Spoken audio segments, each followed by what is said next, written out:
The West Coast or like Southern Coast, they don't have NHL teams. What's up with these West Coast games? 10:30 p.m.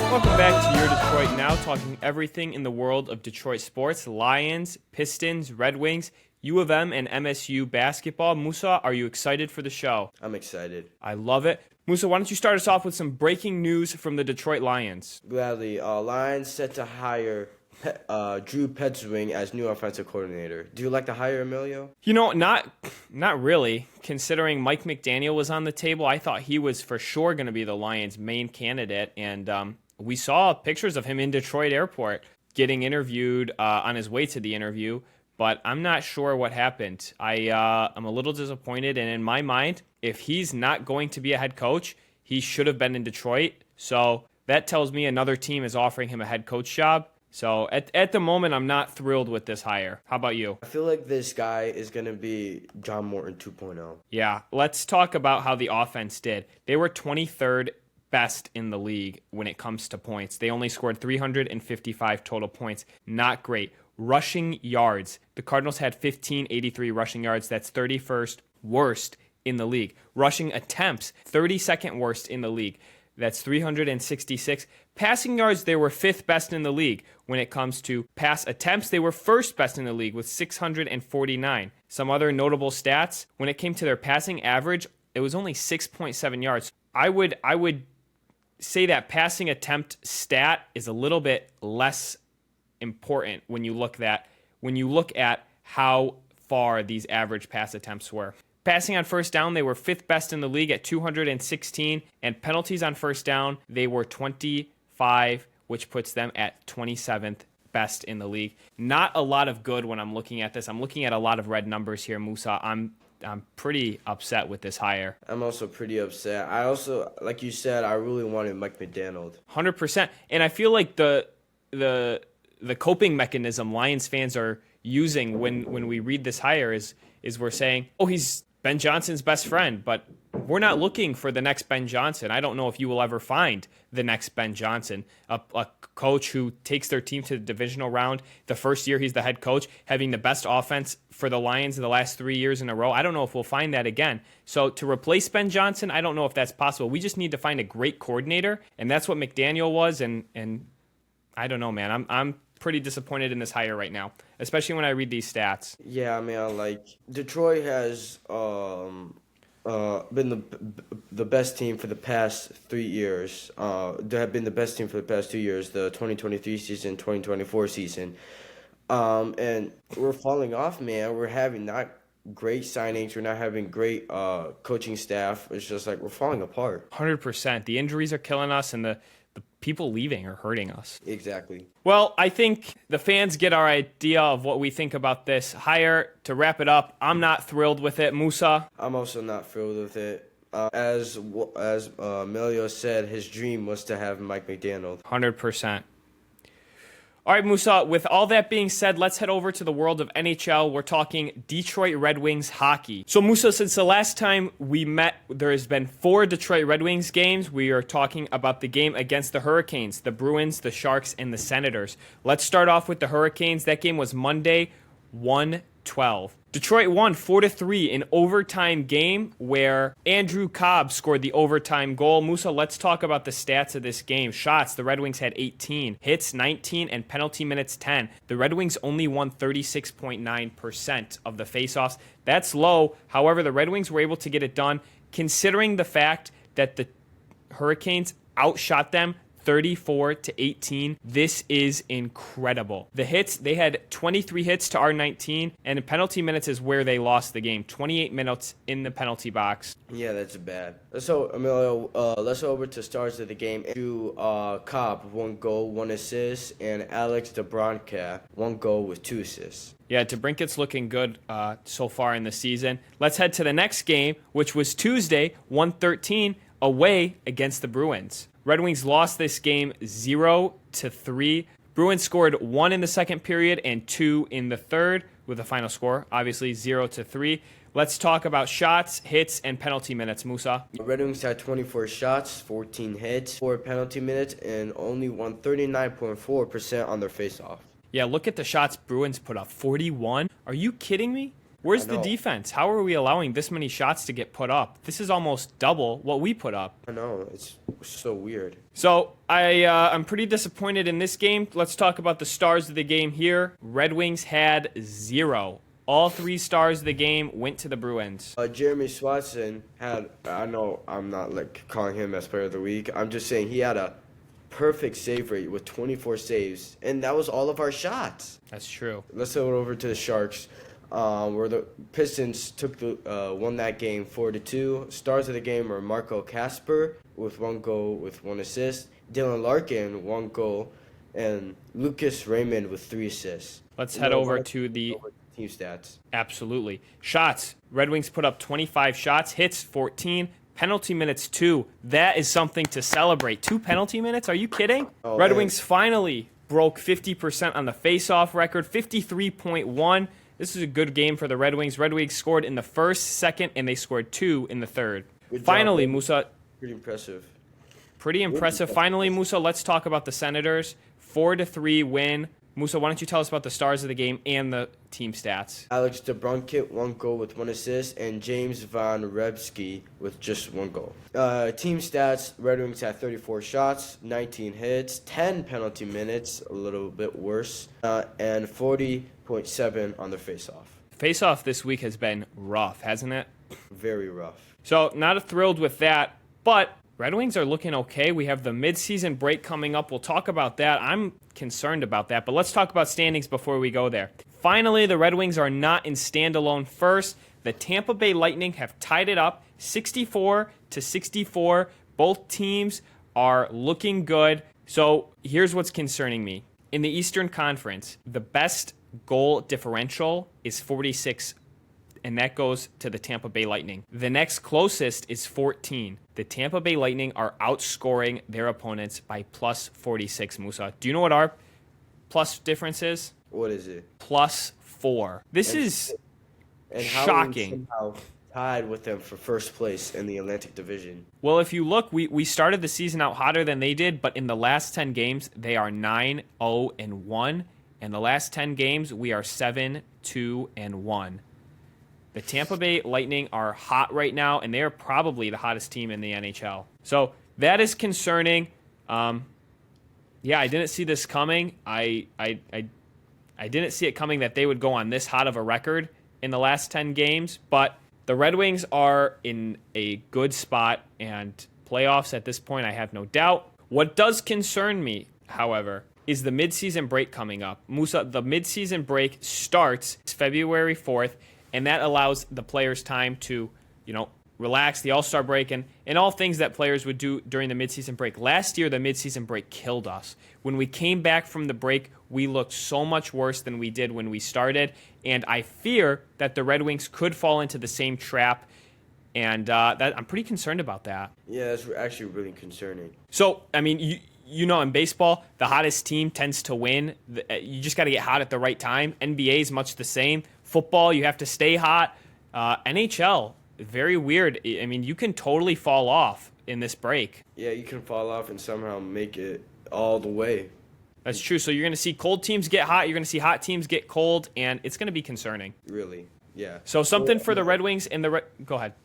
I don't think, when we mean hot teams don't have NHL teams. Like, the West Coast or, Southern Coast, they don't have NHL teams. Hot, like they're on a streak. A hot streak. Oh, I mean, like weather. Or say it again. We're all good. So, Musa, that's going to be something the Red Wings and the Red Wings fans are going to have to keep their eye on. But the Red Wings are in a good spot right now, winning 3 of the last 4. Mm-hmm. Really impressive. Absolutely. Next game, Wednesday, 7 p.m. against the Maple Leafs in Toronto. Let's head over to Pistons. Last game the Pistons played before their loss was after their loss, I should say, was against the Phoenix Suns, 105-108. This was a high-scoring game. Totally a high-scoring game, but honestly concerning it got that close in the end. Yeah, it was got really, really close. Just a back and forth game, Emilio. Yeah, Musa, you're absolutely right. Looking at the records, you would think that 24-17 Suns should lose to the 29-10 Pistons, no problem. But man, this was a kind of a dogfight, wasn't it? Really a dogfight. So let's talk about the team leaders. Duncan Robinson, 19 points. Jalen Duren, 18 rebounds. Cade Cunningham, 11 assists. Team stats. Pistons were 38 for 81 on the field goal, 47%. 3.9 for 32, 28. That is terrible, Emilio. Horrible. Free throw, 23 for 37, 62%.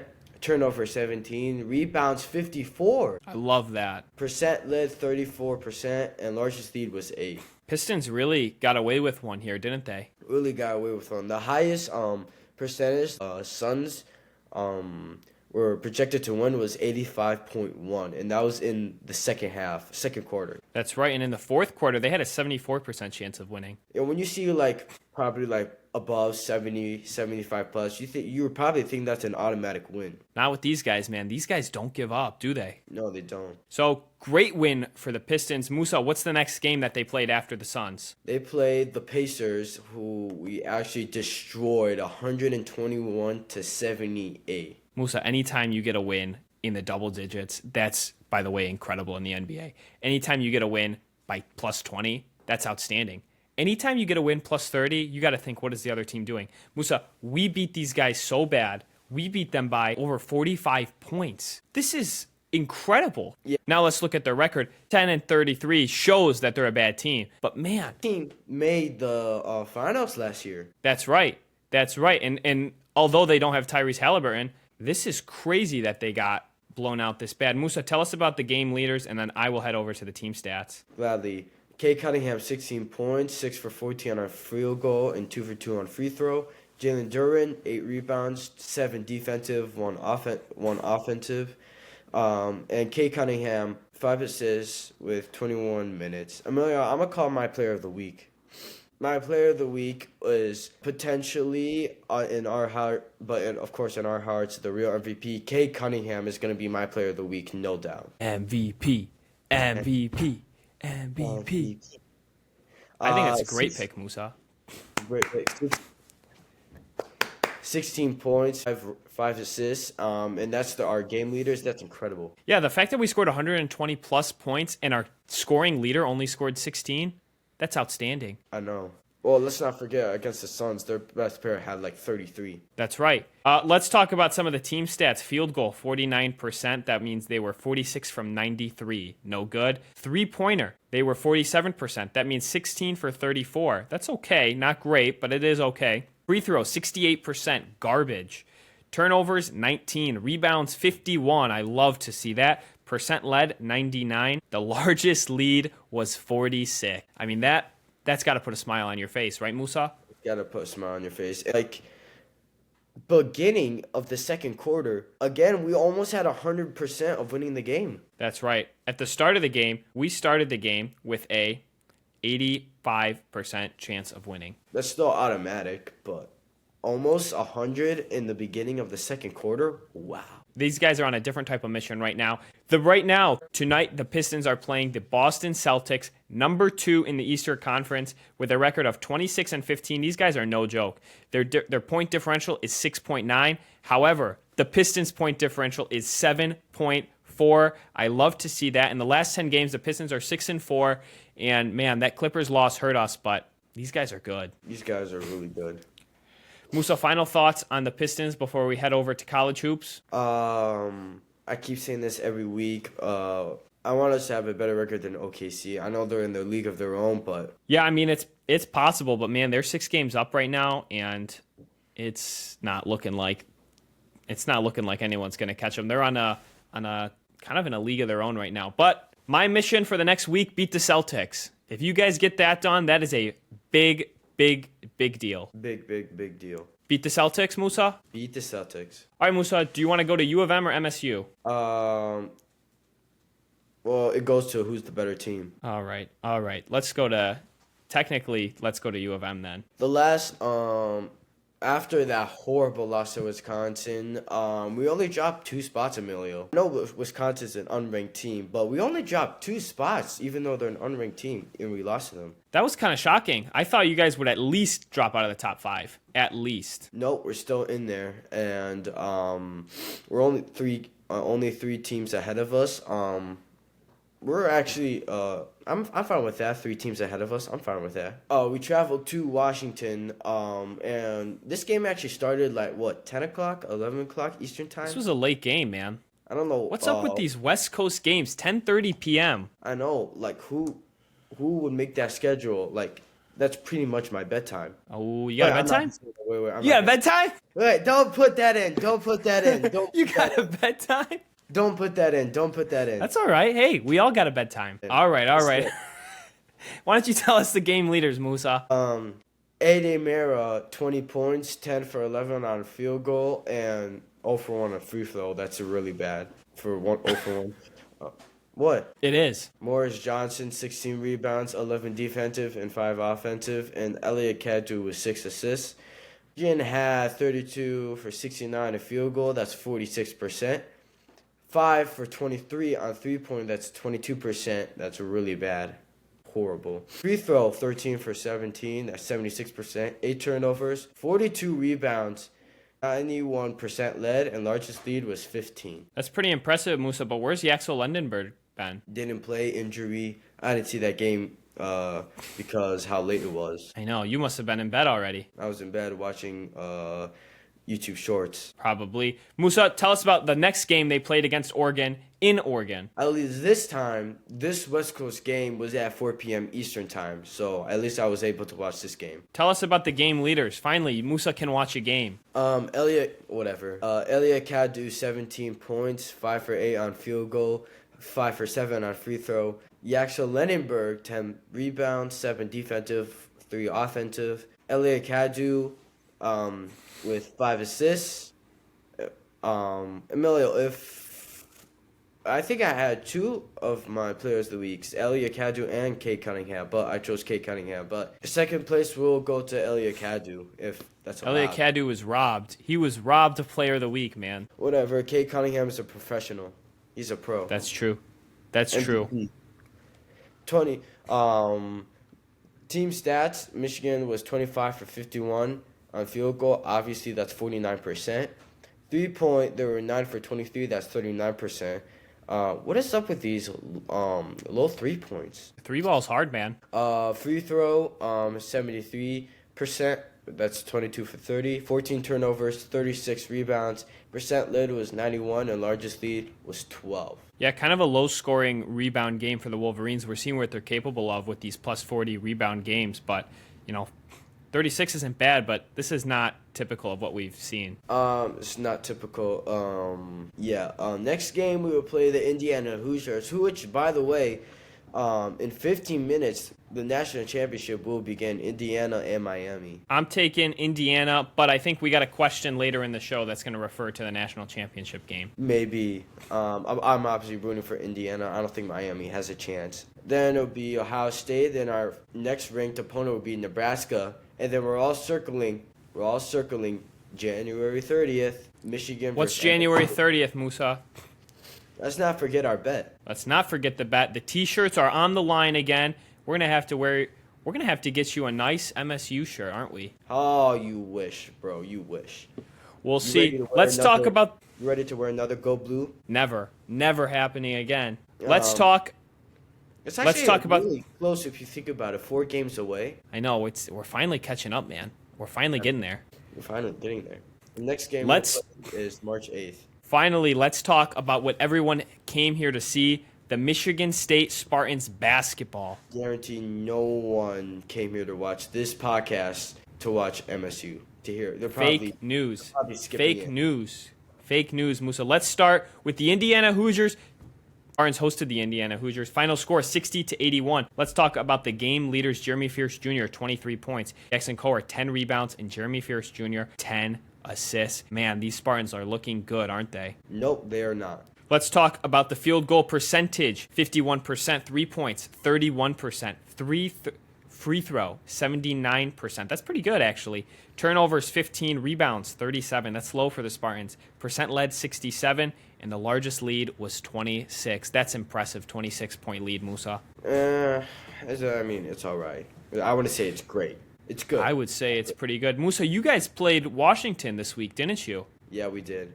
What was the final score of that game? I believe 82-72. Well, Musa, what if I told you that the Spartans played Nebraska, but we held them to 63? We scored 80, final score 80-63. This is going to be a very interesting cross comparison. The next one will be when UofM plays Indiana. But let's talk about the game leaders. Jeremy Fierce Jr., 19 points. Jackson Coher, 7 rebounds. Jeremy Fierce Jr., 5 assists. With his game-leading stats against Indiana and Washington, Jeremy Fierce Jr. earning my player of the week. Clap. Finger tap. Finger clap. Finger tap. Come on, Musa. Let's talk about the team stats. Spartans, 48% on the field goal, 32% three-pointer, 67% free throw, 5 turnovers. That's impressive. 39 rebounds, not breaking that 40 number this week, and 88% led. Largest lead the Spartans had were 20 points. I think this is an interesting cross comparison, and I have to be honest, Musa, I am feeling way more excited about that UofM game than I was 2 weeks ago. Are you? I am. So, Musa, just as a reminder, Spartans beat Indiana 81-60. You guys play them in the coming weeks right before you play us. What are you looking to see in that game that potentially could get you excited about this Spartan game?